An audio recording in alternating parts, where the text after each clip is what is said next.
बिलासपुर में 23 से 25 दिसंबर तक राज्य युवा महोत्सव, 14 विधाओं में सांस्कृतिक और रचनात्मक प्रतियोगिताएं। कांकेर के बड़े देवड़ा गांव में धर्मांतरण को लेकर आक्रोश, भ्रम और प्रलोभन से धर्मांतरण से बढ़ा सामाजिक तनाव। सुकमा में 35 पूर्व नक्सली बने राजमिस्त्री, आत्मसमर्पण के बाद प्रशिक्षण शुरू, मुख्यमंत्री साई की पहल से हिंसा छोड़ मुख्यधारा में वापसी। खबर छत्तीसगढ़ देख रहे हैं आप सब और मैं हूं आपके साथ रूपाली शर्मा। तो चलिए बुलेटिन की शुरुआत करते हैं। बिलासपुर में आपको बता दें कि 23 से 25 दिसंबर तक राज्य युवा महोत्सव धूमधाम से आयोजित किया जाएगा, जिसमें छत्तीसगढ़ के युवा अपनी सांस्कृतिक और रचनात्मक प्रतिभा दिखाएंगे। कार्यक्रम में 14 विधाओं में प्रतियोगिताएं होंगी। 8 दलीय लोक नृत्य पंथी, राउत नाचा, सुआ कर्मा, लोकगीत, रॉक बैंड, एकांकी और 6 एकल वाद विवाद, कहानी, चित्रकला, कविता, नवाचार, वेशभूषा। विजेताओं को दलीय में 20,000, 15,000, 10,000 रुपए और एकल में 5,000, 3,000, 2,000 रुपए पुरस्कार के साथ 1,000 रुपए प्रोत्साहन राशि मिलेगी। उद्घाटन में आरूग बैंड, मलखम और डॉक्टर कुमार विश्वास का कवि सम्मेलन होगा। विजेता राष्ट्रीय युवा उत्सव 2026 में छत्तीसगढ़ का प्रतिनिधित्व करेंगे।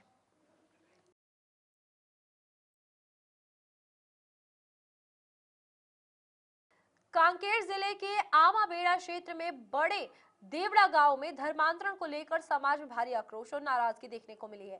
विजय शर्मा ने कहा कि भ्रम और प्रलोभन के जरिए धर्मांतरण से व्यक्ति अपने सामाजिक परिवेश से कट जाता है, जिससे तनाव बढ़ता है।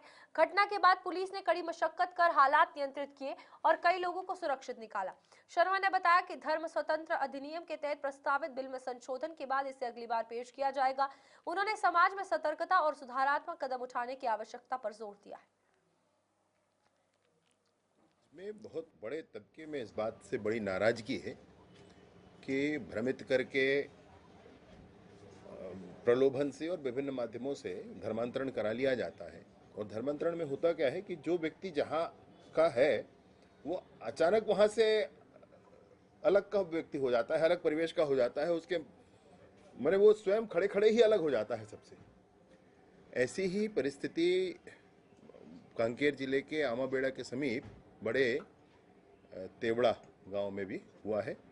वहां पर भी जो घटना हुई है वो चिंतनीय है। उस पर भी एक अंतिम निर्णय की तरफ बढ़ने की आवश्यकता है।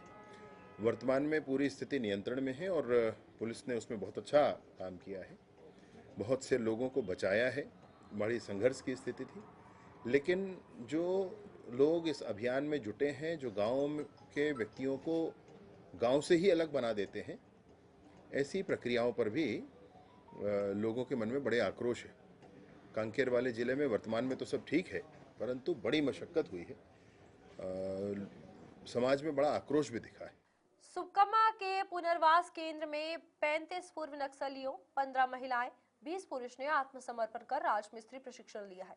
इस बीच मुख्यमंत्री विष्णुदेव साई की पहल से हिंसा छोड़ ये पूर्व नक्सली नींव निर्माण, ईंट चिनाई, प्लास्टर और छत ढलाई जैसी तकनीक सीख रहे हैं। इस बीच प्रशिक्षण के बाद ये PMAY ग्रामीण के अधूरे और नए आवासों पर काम करेंगे। इसी के साथ इनका रोजगार बढ़ेगा और कुशल मजदूरों की कमी दूर होगी। कलेक्टर देवेश ध्रुव ने इसे सामाजिक बदलाव का उदाहरण बताया। मुख्यमंत्री ने कहा कि संवाद और विकास से शांति स्थापित हो रही है और यह पुनर्वास मुख्यधारा में जोड़ने की मजबूत नींव है।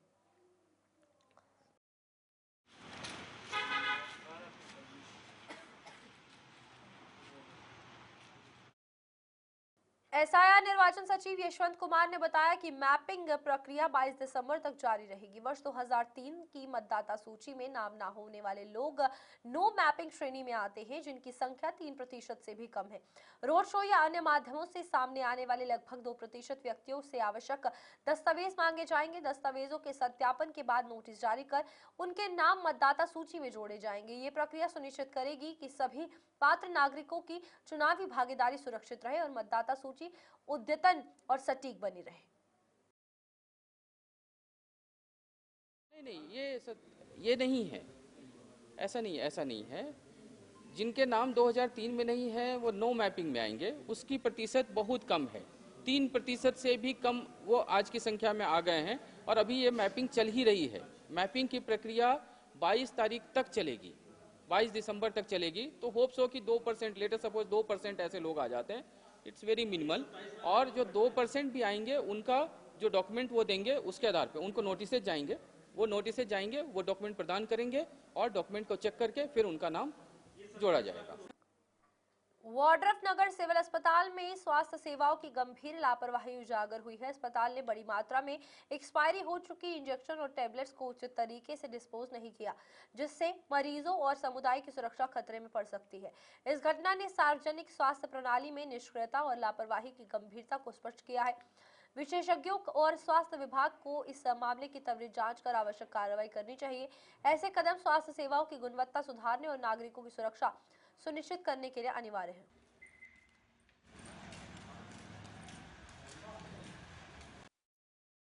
भक्ति की बेटी आस्था अग्रवाल ने कठिनाइयों और कड़ी मेहनत के बाद पायलट बनने का गौरव हासिल किया है। इसी के साथ ये उपलब्धि न केवल उनके व्यक्तिगत सपनों का प्रतीक है, बल्कि पूरे समुदाय में भी इन उम्मीदों का प्रतिबिंब बनी है। अपने पहले नगर आगमन पर नगरवासियों ने उनका भव्य स्वागत किया, बैंड बाजे और फूल मालाओं के साथ जुलूस निकाला, जबकि आतिशबाजी ने उत्साह और बढ़ाया। होटल व्यवसायी अमर अग्रवाल की बेटी आस्था जब जिले की बेटियों के लिए प्रेरणा और गौरव का प्रतीक बन चुकी है, संदेश देती है कि मेहनत और संकल्प से सपनों को पूरा किया जा सकता है।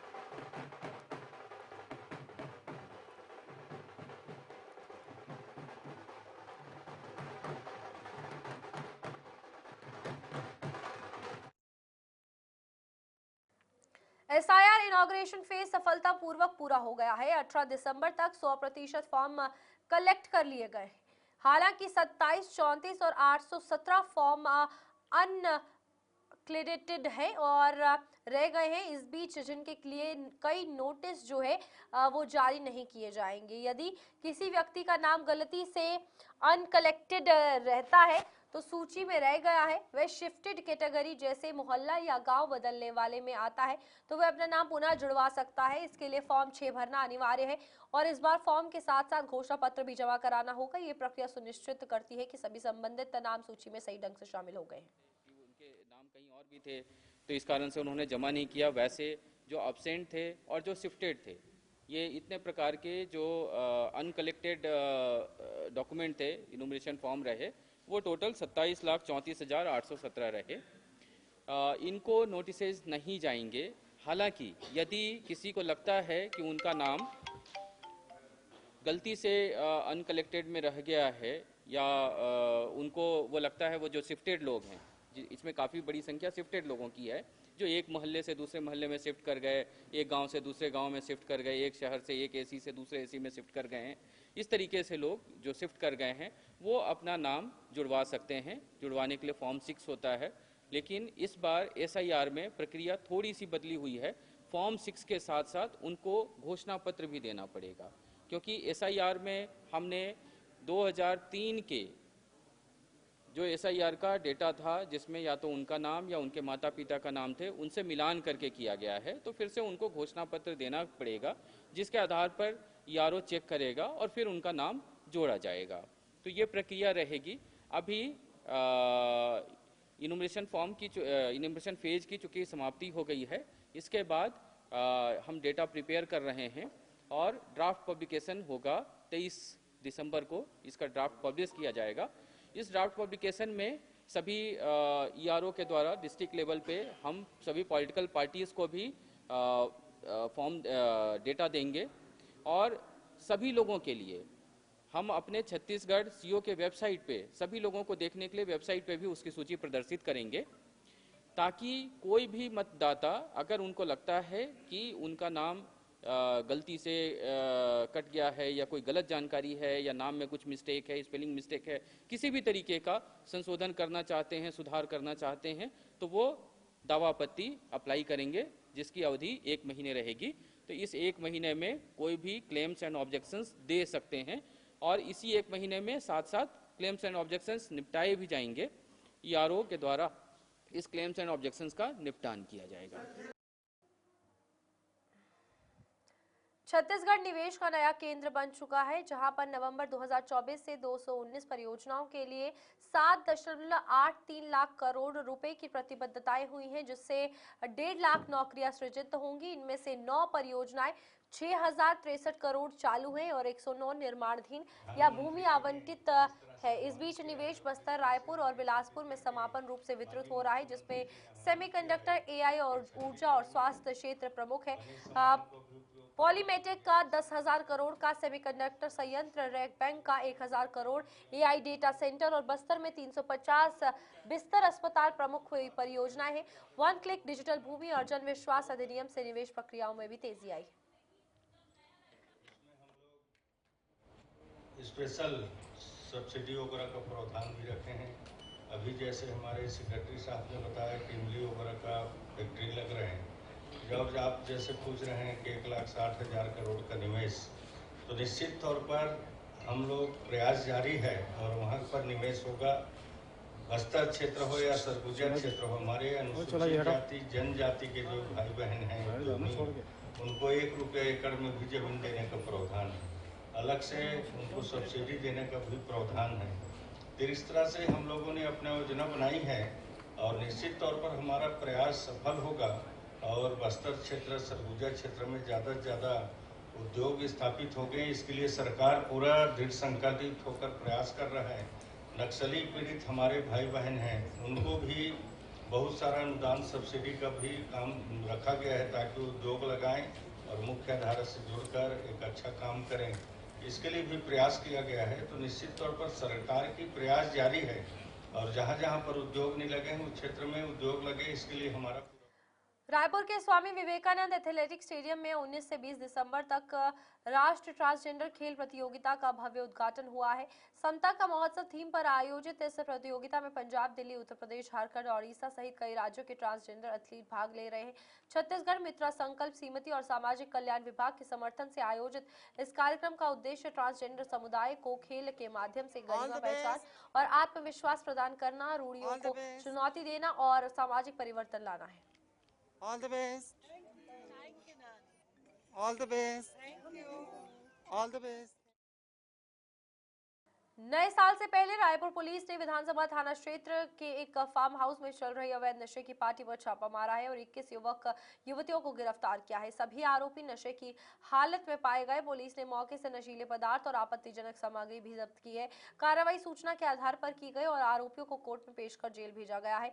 ये कदम पुलिस की सतर्कता और नशे के खिलाफ बड़ी कार्रवाई का प्रतीक है, ताकि नए साल का जश्न शहर में सुरक्षित और व्यवस्थित तरीके से मनाया जा सके।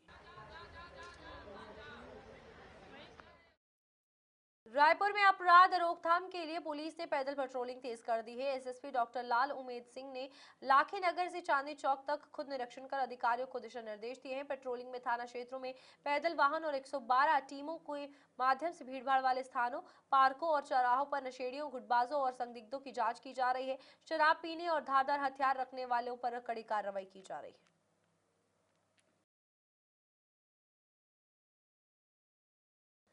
बीजापुर के इंद्रावती क्षेत्र में डीआरजी और नक्सलियों के बीच मुठभेड़ हुई, जिसमें 5 लाख के इनामी एसीएम फगुन माड़वी मारा गया है। आदावाड़ा कोटपेटा जंगलों में नक्सलियों की मौजूदगी की सूचना पर सुबह सर्च ऑपरेशन शुरू किया गया। सुरक्षा बलों ने मौके से 3 राइफलें, मैगजीन और अन्य माओवादी सामग्री जब्त की है।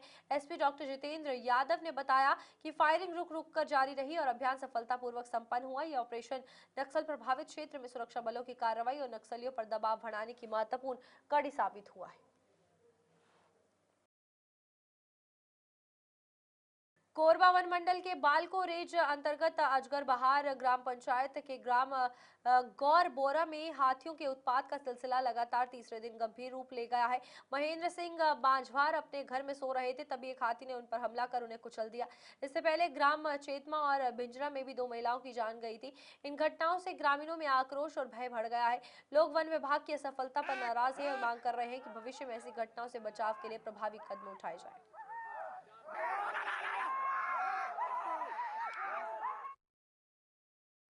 तो चलिए, खबर छत्तीसगढ़ में अभी के लिए इतना ही। आप देखते रहिए गुलिस्तान न्यूज।